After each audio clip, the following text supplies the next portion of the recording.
പാലക്കാട് ജില്ലയിൽ കാട്ടുപന്നി ശല്യം രൂക്ഷമായ മണ്ണാർക്കാട് ഓങ്ങല്ലൂർ മേഖലകളിൽ ഷൂട്ടർമാരുടെ നേതൃത്വത്തിൽ കാട്ടുപന്നികളെ വെടിവെച്ചു കൊന്നു.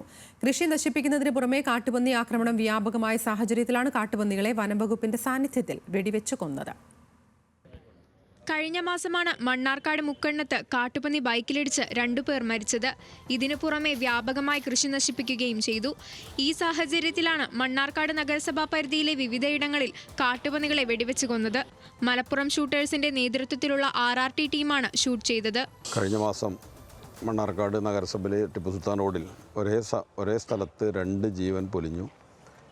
അന്ന് വിവിധ കോണുകളിൽ നിന്നും ഇത്തരം അക്രമകാരികളായ കാട്ടുപന്നികളെ ഉന്മൂലനം ചെയ്യണമെന്ന് പല കോണിൽ നിന്നും ആവശ്യപ്പെട്ടിരുന്നു. 32ഓളം കാട്ടുപന്നികളെ വേട്ടയാടാൻ ഇന്ന് കഴിഞ്ഞു.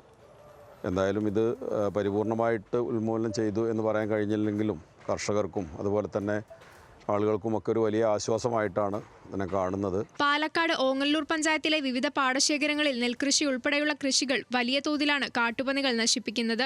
കർഷകരുടെ നിരന്തര പരാതിയും ഉയർന്നിരുന്നു. തുടർന്ന് പഞ്ചായത്ത് ഭരണസമിതിയുടെ ഇടപെടലിലാണ് പന്നികളെ വെടിവെച്ച് കൊല്ലാൻ ആവശ്യമായ സംവിധാനം ഒരുക്കിയത്.